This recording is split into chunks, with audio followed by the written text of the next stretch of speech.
at sige, hvor langt er vi kommet, hvor er vi henne, og skal jeg lige have tændt den her, det plejer jeg.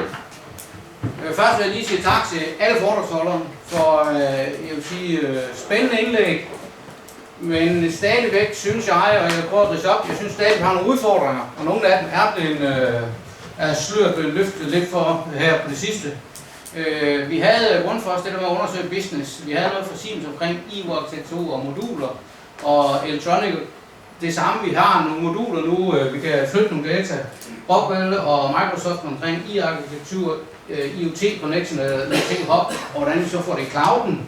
Det hørte vi så på et andet tidspunkt, det var hvilken kælder vi fik det over i. Så havde vi igen, det var så en spejl, der sagde, at det her IoT og Data Analytics, som de havde kigget på, i forhold til at bruge nogle forretningskritiske data, som de kaldte dem, altså ikke styringskritiske data. Det var her kælderen kom ind i billedet. Og så havde vi snakket omkring IoT-arkitektur og moduler og informationssikkerhed.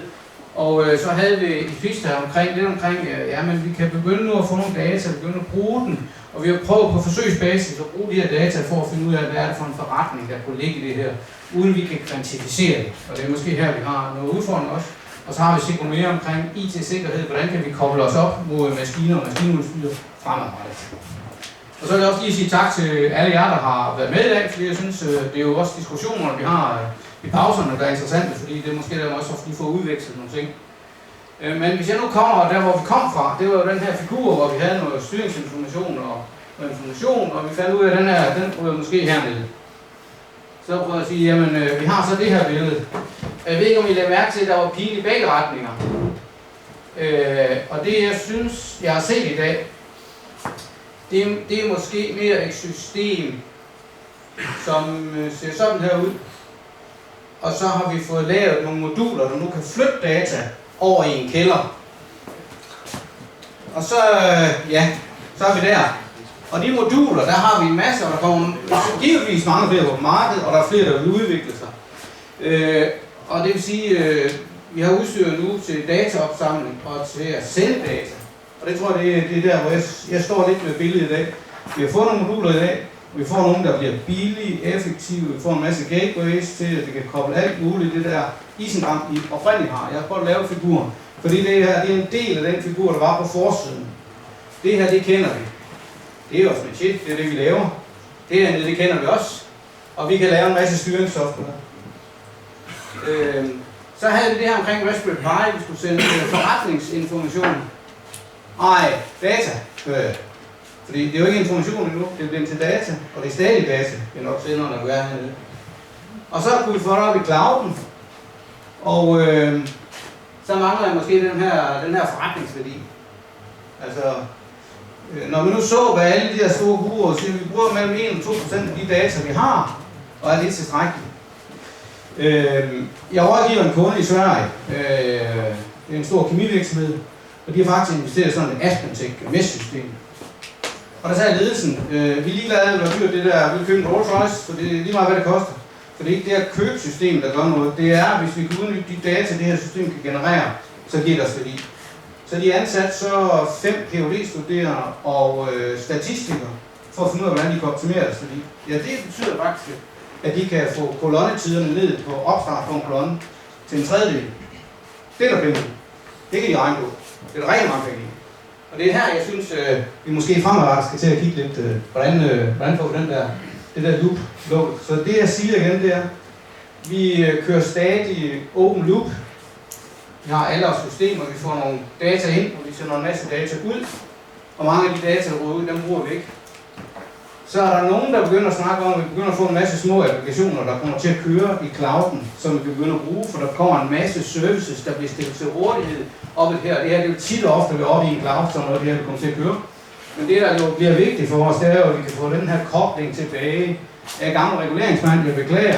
Så det er jo sådan noget med at have, hvis man giver sådan en step-respons på en regulator, så ved man godt, hvordan den agerer.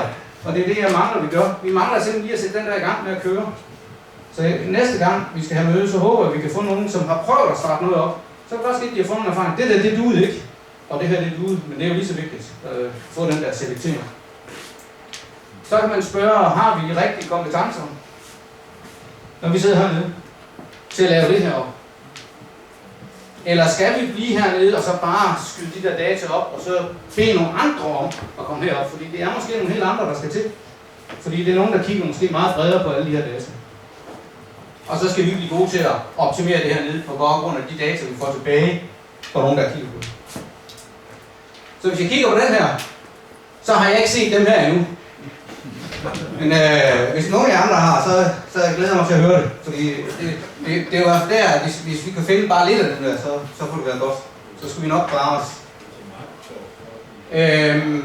Og det jeg tror, der er vigtigt at erkende, hvis man kigger på alle de ting, der også kommer med Industri 4.0, så er rigtig meget Industri 4.0, det er ikke så meget teknik, men mere forandring af forretningsmodeller. Og det her, jeg tror, der kommer noget også. Altså det her med, hvad er det, vi kigger ud.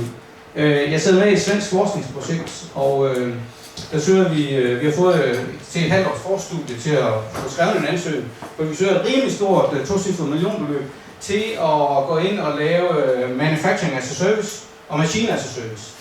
Altså at sælge maskiner og udstyr og produktionsudstyr og procesudstyr som en service. Så det er ikke kun IT, der bliver en service, det bliver simpelthen også det at producere. Det bliver også en service. Så, og det går meget på, det er sådan noget, hvordan kan man scale fra man sidder i sit laboratorium, eller fra sin prototype til at man kan lave fuld produktion.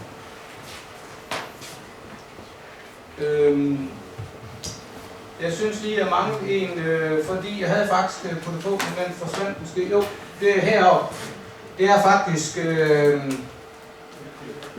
noget af det, der blev spurgt til, og det har jeg sad lige og filosoferet over, og det skal jeg lige lufte med bestyrelsen. Men jeg ser faktisk noget omkring, hvordan så opnås proces- og produktionsintelligens.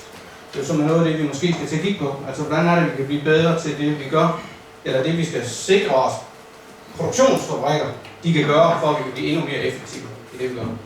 Så med det, så vil jeg sige tak for i dag, og kom godt hjem.